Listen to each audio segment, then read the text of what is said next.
The night I fired Nora Whitmore, I thought I was removing a quiet employee from my house. I did not know I was about to lose the one person who had noticed what everyone else had ignored. My name is Vincent Callahan, and silence had always been one of the few things I trusted. My mansion stood on 12 acres outside Manhattan, surrounded by stone walls, towering oak trees, manicured lawns, and more rooms than any one person could reasonably need. Every morning followed the same rhythm: coffee at 7, phone calls at 8, meetings by 9. Everything arranged, everything controlled. And somewhere inside that carefully ordered world was Nora Whitmore. She was 28 years old, white-skinned, with light brown hair, gray eyes, and a quiet presence that most people barely noticed. She worked as my private librarian. She dressed simply, spoke politely, and never asked questions that did not concern her work. For 3 years, she had maintained my family library with almost impossible precision. She knew where every book belonged. She remembered every rare volume.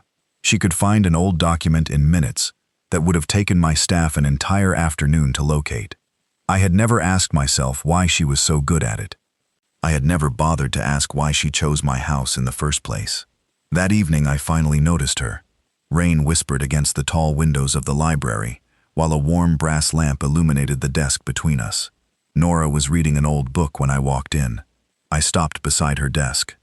"You are fired." Her eyes lifted slowly. She studied my face for a moment, then closed the book. "Effective immediately?" "Yes." She did not argue. She did not ask for another chance. She simply reached for the small brass key attached to her belt and placed it on the desk. "Understood." Something about that answer unsettled me. I expected emotion. Instead, there was only calm. Nora stood, adjusted the sleeve of her navy cardigan, and looked across the shelves one last time. She had spent 3 years inside that room, surrounded by the history of my family. Yet the way she looked at those books made me wonder whether she was saying goodbye to more than a job. She reached the doorway and stopped.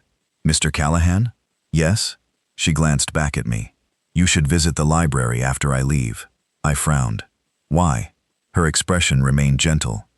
"You may finally notice what is missing." Then she walked away. I dismissed the sentence almost immediately. 4 hours later, I found myself standing outside the same library at 2:17 in the morning. I had no reason to be there. At least, that was what I told myself.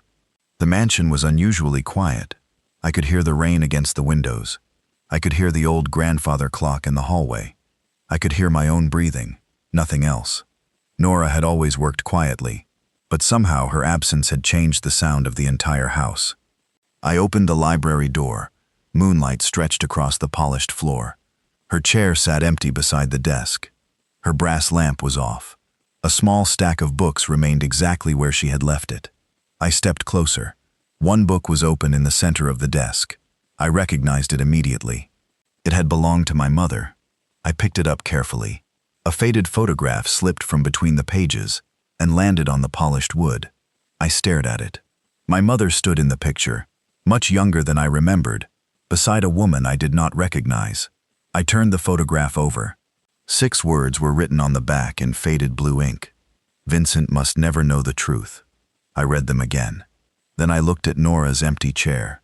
For the first time in my life, the silence inside my mansion did not feel peaceful. It felt like someone had been waiting for me to finally listen. The next morning, I woke with the photograph on my desk and my mother's words still inside my head. Vincent must never know the truth. I had spent years believing that the past was finished. Now, one sentence had made me question everything. I went back to the library before breakfast. Sunlight poured through the tall windows, turning the dust in the air gold. The room looked exactly as Nora had left it, except now I noticed details I had never bothered to see. Every shelf was arranged with precision. Every old volume had a small handwritten note tucked inside the catalog system. There was a pattern. I pulled out one book from the historical collection. A pencil mark appeared beside a date. Another book had the same date. Then another. October 14th, 1998. I felt my chest tighten. That was the year my mother died. I kept searching. Family journals, old New York history books, charitable foundation records, private correspondence. Nora had been reading all of them. I sat at her desk and opened the catalog notebook she had used for years. The handwriting was neat and consistent. Dates, names, cross-references. Nothing looked random. It looked like research. I turned another page. The name Callahan appeared again and again. Then I saw my mother's name. I stopped. Beneath it was a note in Nora's handwriting. Verify original source before drawing conclusions. That sentence bothered me. Nora had not been collecting gossip. She had been investigating something. I closed the notebook and called my office manager. Bring me Nora Whitmore's employment file. 20 minutes later, the file was on my desk. I read it from beginning to end. 28 years old. Degree in library science. Excellent academic record. References from a university professor in Boston. No complaints. No financial problems. No disciplinary history. Her record was almost too clean. Why did she choose this position? I asked. My office manager hesitated. She said she wanted access to a private historical collection. That is all? That is all she told us. I looked back at the file. There were other libraries in Manhattan, universities, museums, private foundations, places with larger collections and better salaries. Yet Nora had chosen my mansion. Why? I looked at the address listed on the form. A small apartment in Manhattan. I called the number attached to her file. No answer. I tried again. Nothing. For the first time, I felt something close to frustration. I was used to people returning my calls quickly. Nora had never behaved like other people. That should have made me curious years ago. Instead, it had made her easy to ignore. I returned to the library and stood beside the shelves she had studied. I pulled out another book. A thin, folded card fell from inside. I opened it. A list of dates had been written in pencil. October 14th, 1998. December 18th, 1998. December 21st, 1998. The last date was my mother's death. I stared at the 3 dates for a long moment. They were not random. They formed a timeline. Nora had been tracking the final months of my mother's life. The question was no longer why she had researched my family. The question was why she believed those dates mattered. I took my phone from my pocket and called her again. This time, she answered. Hello? Her voice was calm.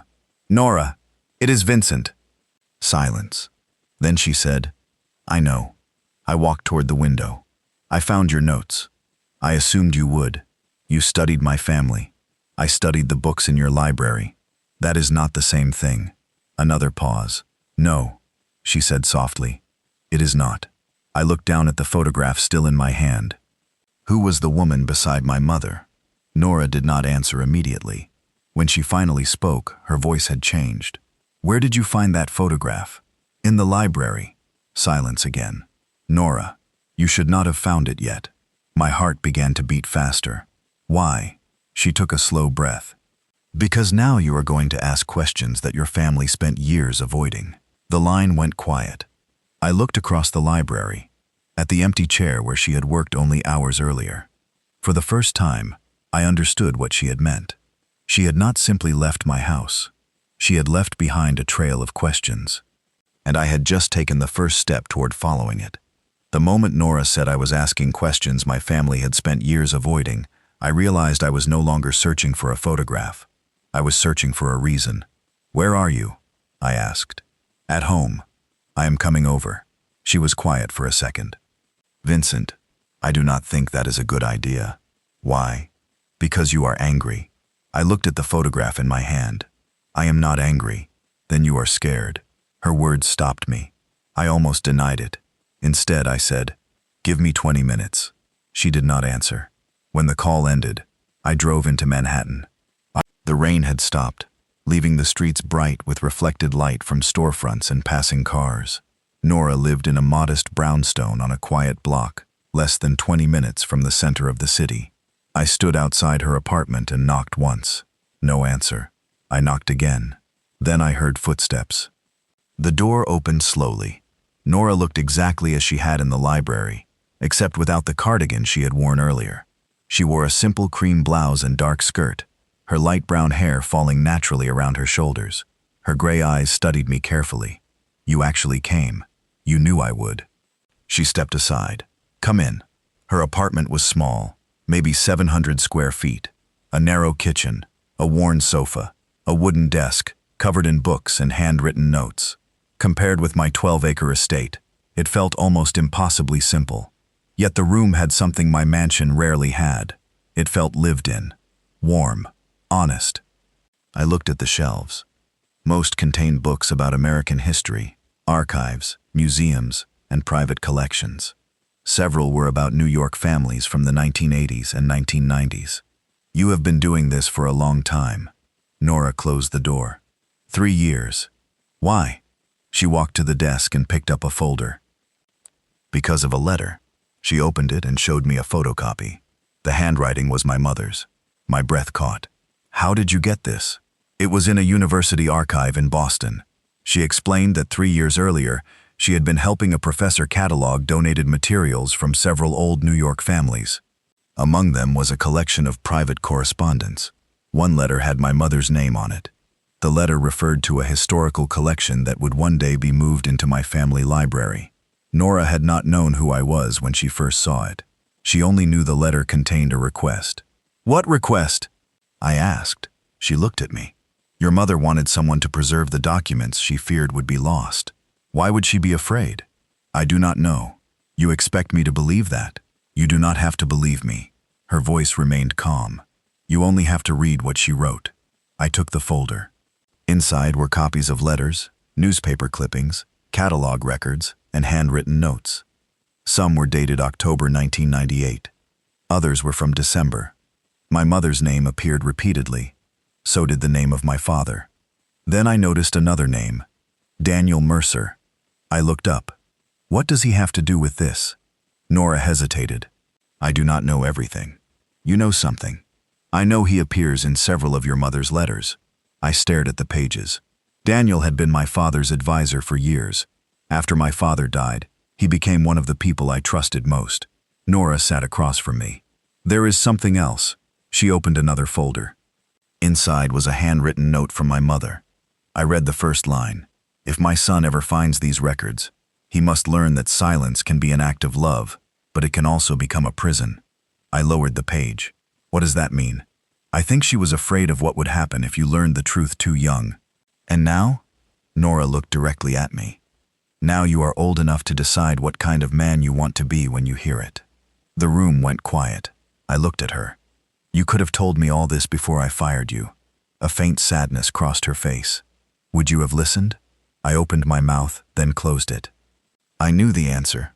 Probably not.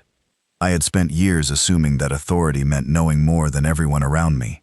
Nora had spent 3 years quietly proving the opposite. "What is the truth?" I asked. She shook her head. "I do not know yet."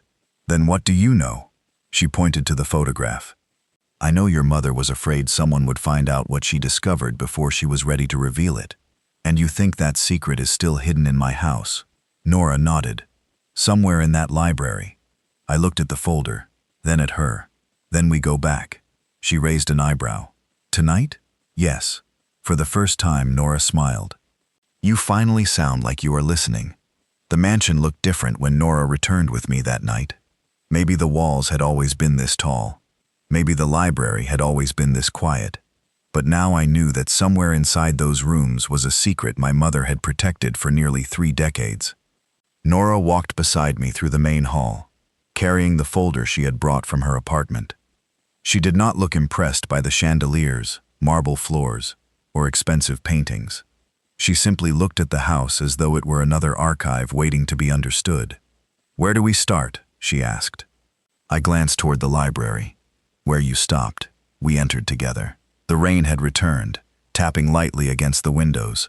I turned on the brass lamps, and warm light spread across the shelves.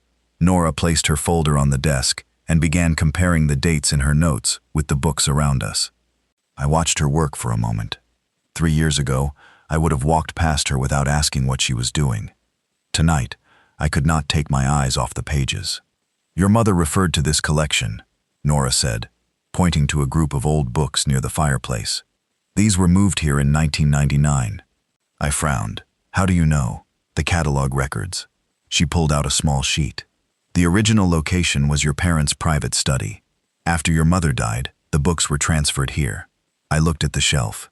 I do not remember that. You were 8. Her voice was gentle. You were not expected to remember. I reached for the first volume. It was an old history of New York philanthropic families. The second was a collection of legal records. The third contained newspaper clippings. Nora opened the cover of the third book and ran her finger along the inside edge. Look! A faint pencil mark appeared beneath the title. 3 letters. D.M. I stared at them. Daniel Mercer. Nora nodded. We do not know what it means yet. I closed the book. He has been part of my family's life longer than I can remember. That is why we should not assume anything. I looked at her. She had said it so naturally. No fear, no accusation, just caution. We searched for another hour. The library gradually filled with open books, copies of records, and handwritten notes. Then Nora stopped. She had found a narrow volume tucked behind a larger collection of family histories. She pulled it free. A small envelope fell onto the carpet. My name was not on it. Neither was my mother's. It had only one date written across the front. December 18th, 1998. Nora looked at me before opening it. Inside was a single sheet of paper in my mother's handwriting. I read the first line aloud. Daniel says silence is the only way to protect Vincent. My stomach tightened. Nora read the rest silently, then handed it to me. My mother wrote that she had discovered information that could change how our family understood certain decisions made in 1998. She did not accuse anyone. She did not name a traitor. Instead, she wrote about confusion, incomplete records, and her fear that Vincent would one day inherit the burden without understanding why it had been hidden. At the bottom of the page was one sentence that made me stop. If Vincent ever asks, tell him the truth only when he is old enough to choose what kind of man he wants to become. I looked at Nora. So she expected me to find this. Eventually, and she trusted Daniel to keep it. Nora nodded slowly. That is what the letter suggests. I sat down in the chair beside the desk. For years, I had thought my mother's silence meant she had left me without answers. Now I wondered whether silence had been her way of leaving me a choice. I looked at Nora. Why did you keep searching after you found the first letter? She hesitated. Because the letters were incomplete. There were references to a ledger, but I never found it. What ledger?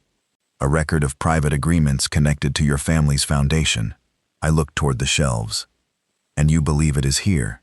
I believe your mother wanted someone to find it here. I stood. Then we keep looking. Nora reached for another book. Suddenly, the library door moved slightly behind us. We both turned. No one was there. The hallway was empty, but the door had been closed when we entered. I looked at Nora. She looked back at me. Neither of us spoke. Then I noticed something on the desk. The photograph of my mother was gone. In its place was a small brass key. Nora picked it up carefully. This was not here before. I stared at the key. A single number had been engraved across it. 12. I looked toward the shelves. Nora followed my eyes. Shelf 12, she whispered. And for the first time, we were no longer searching through my family's history. We were following a trail someone had deliberately left for us. The brass key felt warm from Nora's hand when I took it. The number 12 was the only clue. But in a library filled with thousands of books, one number could mean almost anything. I looked toward the shelves. Where do we start? Nora asked.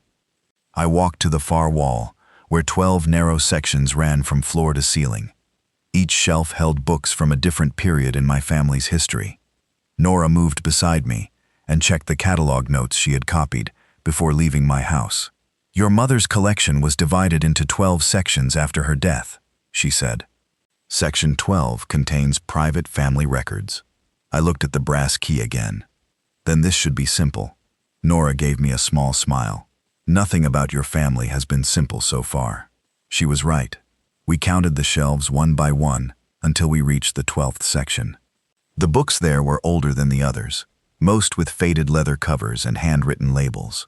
Nora ran her fingers along the spines.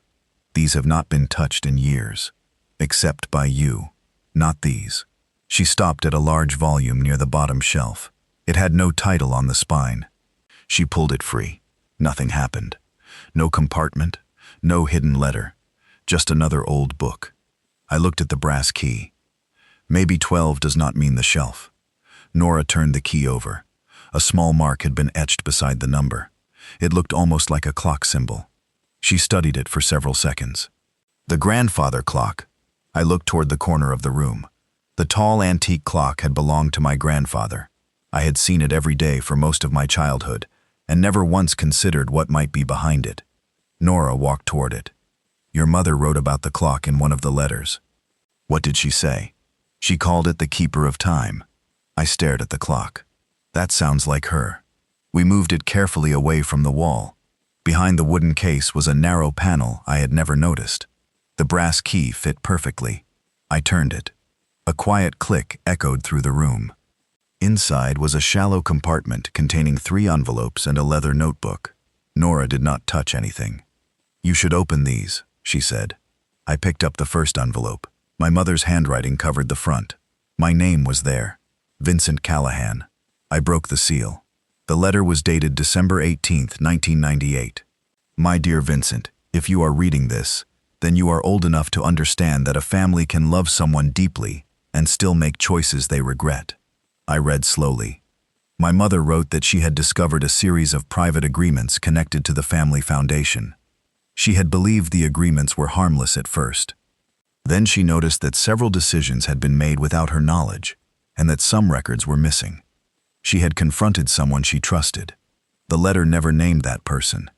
Instead, she wrote, Daniel believes silence will protect you. I am no longer certain silence is protection. I stopped. Nora looked at me. That is the first time she questions him directly. I continued reading. My mother explained that she wanted the original ledger preserved until I was old enough to understand the consequences. She did not want me to inherit suspicion from her. She wanted me to make my own judgment. The final line was underlined twice. Do not judge anyone until you know why they remain silent. I lowered the letter. She was not accusing Daniel. No, Nora said. She was warning you not to assume. I opened the leather notebook. Inside were dates, initials, and brief notes, written in my mother's hand. Most of the entries were difficult to understand, but one phrase appeared several times. Ask who benefits from certainty. I looked at Nora. What does that mean? It means your mother did not want you to accept the easiest explanation. I turned another page. There was a list of names. My father, Daniel Mercer, 3 family trustees. Then, near the bottom, one name I did not recognize. Who is Margaret Ellis? I asked. Nora leaned closer. Your head housekeeper. I looked up sharply. Margaret had worked for my family for almost 30 years. She had been in the mansion longer than I had. Why would my mother write her name? Nora shook her head. I do not know. I turned the page. Nothing else. The next page had been carefully removed. I felt a chill move through me. Someone had taken a piece of the notebook. Nora looked toward the library door. Vincent. I followed her gaze. The door was still slightly open. This time I was certain we had closed it. Neither of us moved. Then footsteps sounded faintly in the hallway, slow and familiar. A moment later, the footsteps stopped outside the library. Nora looked at me. I looked at the door, and then the handle began to turn. The handle turned slowly. Nora and I both stared at the door. Then it opened, and Margaret Ellis stepped into the library carrying a small silver tray with 2 cups of tea. She stopped when she saw us standing beside the grandfather clock. Her expression changed almost instantly. Mr. Callahan, she said quietly. I did not realize you were still here. I looked at the tray, then at her face. You have been in the hallway. She glanced toward the old clock. I heard voices. Nora said nothing. She simply watched Margaret with the same careful attention she had used on every document in the room. I walked toward the desk and placed my mother's notebook in front of me. Do you know this name? I asked, pointing to Margaret Ellis. Margaret's hands tightened slightly around the tray. Yes. Why did my mother write about you? She looked at the notebook, then at me. For several seconds, she said nothing. Finally, she placed the tray on the side table. Because your mother trusted me. I felt the room grow still. Trusted you with what? Margaret looked toward Nora before answering. With something she did not want your father to find. My eyes moved to the empty space where the missing notebook page should have been. What was on that page? Margaret hesitated. A name. Whose? I do not know. Her answer came too quickly. Nora noticed it too. You do know, Nora said softly. Margaret looked at her. Your mother told me never to speak about it unless Vincent asked for the truth himself. I stepped closer. I am asking now. Margaret lowered her eyes. Then you deserve to know what I was told. She walked toward the library window and stared out at the dark grounds. In December 1998, your mother believed someone was changing records connected to the family foundation. She asked me to help preserve certain documents. She did not trust the people who handled the family archives. Daniel? I asked.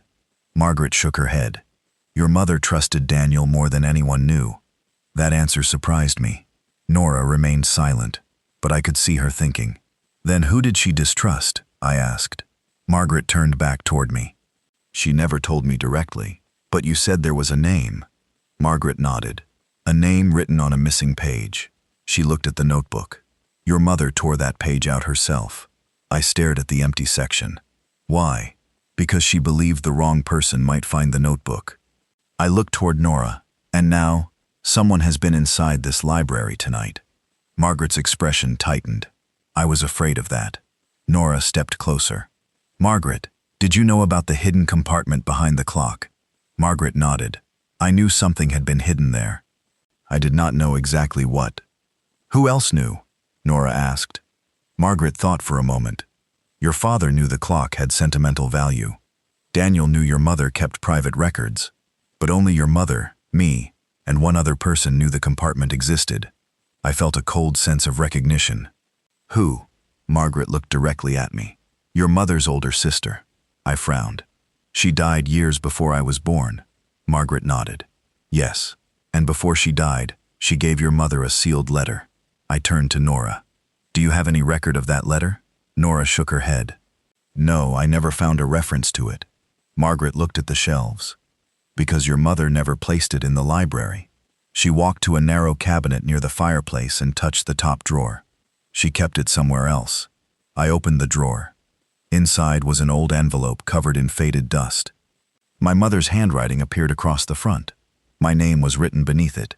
This time, the paper was dated December 21, 1998, the day she died. My hands became still. Nora stood beside me, her expression softening. Vincent, she whispered. Maybe this is what she wanted you to find. I opened the envelope carefully. Inside was a single page. At the top, my mother had written 4 words. Trust the quiet woman. I looked at Nora. She looked back at me. Then I read the next line, and every assumption I had made about my family began to change. She knows where I hid the truth. Trust the quiet woman. I read the sentence again, then looked at Nora. She did not speak. Neither did Margaret. The library seemed to shrink around us, as though every old book and every silent corner had been waiting for this exact moment. Who did my mother mean? I asked. Margaret looked at Nora, then at me.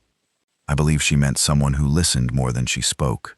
My eyes stayed on Nora. She slowly shook her head. Your mother never knew me. Exactly, Margaret said. She did not mean Nora. I looked back at the letter. A strange relief passed through me, followed immediately by disappointment. For a moment, I had wanted the answer to be Nora. It would have made the mystery simple. Instead, the truth was still buried somewhere in the past. Margaret continued. Your mother trusted people who were easy to overlook. She believed quiet people noticed what powerful people ignored. Nora stepped toward the desk. Then the phrase is not about a specific person. It is a clue. I looked at her. A clue to what? She pointed to the words beneath my mother's signature. The quiet woman. Your mother may have used that phrase elsewhere. We searched the letters again. Then Nora pulled out the old catalog notebook and compared the wording. 5 minutes passed. 10. Finally, she stopped. I found it. She turned the notebook toward me. Beside a date from December 1998, my mother had written a single sentence. The quiet woman knows where the records belong. Nora looked toward the shelves. Records belong in an archive, but your mother did not write archive. She wrote belong. Meaning? I asked. Maybe she was describing a person, not a place. I thought about everyone who had worked in the mansion during those years. Lawyers, advisors, housekeepers, drivers, assistants, people who came and went. Then Nora looked at Margaret. How long has your family employed you? Margaret answered quietly. 29 years. I stared at her. You were here before my mother died. Yes. And you were here when she wrote these letters. Yes. The pieces began to align. Margaret had been the quiet woman, not because she was suspicious, but because she had been present when everyone else was busy talking. She had seen which papers moved, which rooms were used, which people arrived late. She had known the routines of a family that rarely noticed the people who maintained them. What did my mother hide? I asked. Margaret walked to the fireplace. She told me the truth was not in the ledger itself. The ledger only showed where to look. Where? Margaret glanced at Nora. Your mother said the answer was connected to a decision your father made in 1998. I opened the old notebook again. Which decision? Margaret hesitated. The transfer of a private collection. I looked at Nora. She immediately understood. The books. Margaret nodded. Your mother believed one specific book had been removed from the official records and placed somewhere inside the library. Nora began scanning the shelves. Do you know the title? No. Margaret reached into the pocket of her cardigan and removed a folded slip of paper. Your mother gave me this the night before she died. I opened it. 4 words were written in faded ink. Read what he never read. I frowned. My father rarely read historical books. Nora looked toward the oldest shelves. Then maybe that is the point. We began checking books your father had never opened, books that had remained untouched for decades. One by one, Nora inspected the catalog marks. Then she stopped at a narrow volume near the very top shelf. This one. I looked up. The title was almost faded away. Nora carefully pulled it down. Inside was a handwritten dedication from my mother. Beneath it was another sentence. For the man who never understood what he was given. I stared at the page. My father's name was nowhere on it, but a small mark appeared in the bottom corner. The same clock symbol we had seen on the brass key. Nora turned the book over. A second piece of paper slipped free. It contained an address in Manhattan. I recognized the location immediately. It was the address of an old foundation office my family had closed in 1999. Nora looked at me. Your mother did not hide the truth in this mansion. I folded the paper carefully. Then why did she lead us here? Nora's eyes moved toward the shelves around us. Because she needed you to learn who you could trust before you found it. And for the first time, I understood that my mother had not been hiding the truth from me. She had been preparing me for it. The address on the paper belonged to a building on the edge of Manhattan that I had not visited in more than 20 years. The foundation office had been closed long before I took control of the family business. But I remembered the name, Blackwood Community Foundation. My mother had spent years working there, helping families who never knew her name. I looked at Nora. We go tonight. She nodded. Margaret remained near the fireplace, her hands folded in front of her. Your mother would have wanted you to see it yourself. The drive took less than 30 minutes. The city had settled into its evening rhythm, headlights sliding across wet streets, windows glowing above us. People moving through their ordinary lives without knowing that my entire understanding of my family was changing. Nora sat beside me in silence, reviewing the papers. I noticed how calm she remained. She had every reason to be uncertain, yet she seemed almost prepared for this moment. Were you ever afraid? I asked. She looked at me. Of the truth? Of what you might find? She thought for a moment. I was more afraid of finding nothing. Her answer stayed with me. The old foundation office stood in a narrow brick building that had been converted into small professional suites. The original sign was gone, but the address matched the note. We entered the lobby and found a directory near the elevators. The foundation was no longer listed. What now? I asked. Nora looked at the paper. Your mother did not tell us to find the foundation. She told us to find what the foundation used to contain. We walked upstairs to the 3rd floor. The hallway was quiet. At the end was a locked door, marked with an old suite number. I called the building manager, explained that I was the owner of the property through the family trust, and within minutes we were allowed inside. The office was almost completely empty. Dust covered the windowsills. A few shelves remained against the walls. Nora moved slowly through the room, studying everything. "Look at this," she said. Behind a cabinet was a small metal filing drawer. Inside were several folders, most empty. One contained an old photograph of my mother standing with a group of employees. I stared at her face. She looked tired, but happy. Nora turned the photograph over. A handwritten note appeared on the back. "The collection was moved before the transfer. Only Vincent must know where to look." I felt a strange ache in my chest. My mother had written my name years before she knew whether I would ever care enough to find these things. We searched the remaining office until Nora found a ledger number in an old inventory book. The number matched the code written on the back of the photograph from the mansion. "It is a collection reference," she said, "not a book number." "Then what is it?" She pointed toward a storage map. "An archive location." We followed the map to a small room at the back of the building. Inside were several sealed boxes. One carried the Callahan family name. I opened it carefully. There were no secrets at first, just old correspondence, financial reports, photographs, and records from the foundation. Then Nora found a document signed by my father. She read it silently. Her expression changed. "What?" I asked. "Your father transferred ownership of the private collection into a family trust on December 20th, 1998, the day before my mother died." She nodded. "And the transfer lists a second person as trustee." I looked at the name. Daniel Mercer. For a moment, I felt disappointment. Maybe this was the answer. Maybe Daniel had been hiding everything from me. Then Nora pointed to a handwritten amendment attached to the document. "Read this." I did. It was my mother's writing. "Daniel is not the one I fear.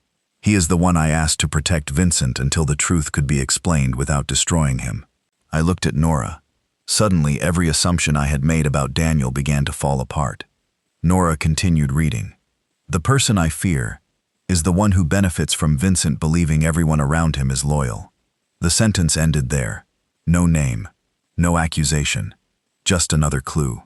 I closed the file. "Then we have been asking the wrong question." Nora nodded. "We have been asking who hid the truth. Instead, we should ask who needed me not to know." We returned to the mansion near midnight. The rain had stopped. The library was warm and quiet when we entered. I placed the documents on the desk and looked at Nora. "I spent years believing power meant never needing anyone." She said nothing. Now I realized that belief made me easy to control. Nora finally spoke. "That is what your mother was trying to teach you." I looked at her, and for the first time, I did not see the woman I had fired. I saw the person who had stood beside me when I had every reason to distrust everyone. "Nora," I said quietly, "I owe you more than an apology." She smiled faintly. "Then start by listening." I looked toward the empty chair where she had once worked, the chair that had made my mansion feel silent after she left. "I am listening now," and this time I meant it. The next morning, I woke before sunrise with one sentence repeating in my mind. "Then start by listening." Nora had said those 4 words quietly, but they carried more weight than any order I had given in my life. I went straight to the library. She was already there, standing beside the long table with the documents we had brought back from the old foundation office. She looked up when I entered. "You came early." I could not sleep. She gave me a small smile. Neither could I. I walked toward the table. The papers were spread across the wood in a careful pattern. Foundation records, trust documents, my mother's letters, the old inventory list. Daniel Mercer's name appeared in several places, but nowhere did the documents suggest that he had stolen anything. Instead, he had spent years maintaining the trust, exactly as my mother had asked. "Then who benefited from keeping me uninformed?" I asked. Nora pointed to the foundation records. "Look at these transfers." I leaned closer. Several donations had been redirected during the final months of 1998. Nothing was technically illegal. Everything had been signed by authorized trustees. But one family trustee appeared beside almost every unusual decision. Charles Whitmore, my mother's brother. I knew the name. He had been the family member everyone described as distant and difficult. He had died in 2003. I looked at Nora. "He cannot be the answer. He has been dead for 23 years. Maybe he is not the answer, she said. Maybe he is the reason your mother became afraid. We found another document. This one dated December 20th, 1998. It showed that Charles had tried to move several family assets into a separate trust. My father had refused. Daniel had documented the decision. My mother had written a note beside it. Vincent must never be taught that loyalty means obedience. I read the sentence slowly. Suddenly, the entire story looked different. My mother had not been hiding a scandal. She had been protecting me from inheriting a system of fear, expectation, and unquestioned loyalty. She knew that one day I would become powerful. She knew I might confuse control with strength. She had spent her final months trying to leave me a lesson instead of an inheritance. I sat down. For several seconds I could not speak. Nora stood beside me. "You understand now," she said. I looked at her. "I think I do. Your mother wanted you to choose your own values, and you helped me find that." Nora shook her head. "She left the path. You chose to follow it." I looked toward the chair where she had spent 3 years working, the same chair I had barely noticed before. "I fired you because I thought you were becoming too familiar with my world." She smiled faintly. "You thought I was crossing a line. I thought I was protecting my authority." She looked at me for a long moment. "And now?" I took a breath. "Now I think I was protecting my insecurity." The words felt strange coming from me. Honest, uncomfortable, necessary. Nora reached for the brass library key and placed it on the table. "Then what happens now?" she asked. I looked at the key. A few days earlier, it had represented a job I had taken away from her. Now it represented a choice. "You do not have to work for me," I said. "You never did." She raised an eyebrow. "That sounds like an apology." "It is." I paused. "And a question." "What question?" "Would you come back?" She looked around the library. Morning light was spreading across the shelves, turning the old books soft gold. "As your employee?" she asked. "No." I shook my head. "As someone I trust." Her expression softened. She picked up the key. "Then I will come back on my own terms." I nodded. "Fair enough." She walked toward the shelves and began straightening the books the way she always had. Only now, I noticed what I had never noticed before. She was not restoring my silence. She was bringing life back into the room. I stood there watching her, understanding something my mother had tried to teach me decades earlier. A man can build a mansion large enough to impress an entire city and still have no idea what makes it feel like home. I had thought firing Nora would make my world quieter. Instead, it revealed how empty that quiet had always been. She had entered my life as an ordinary librarian. She left as the person who taught me that power without trust is only another kind of loneliness. And when the pages began turning again that morning, the mansion finally stopped feeling silent.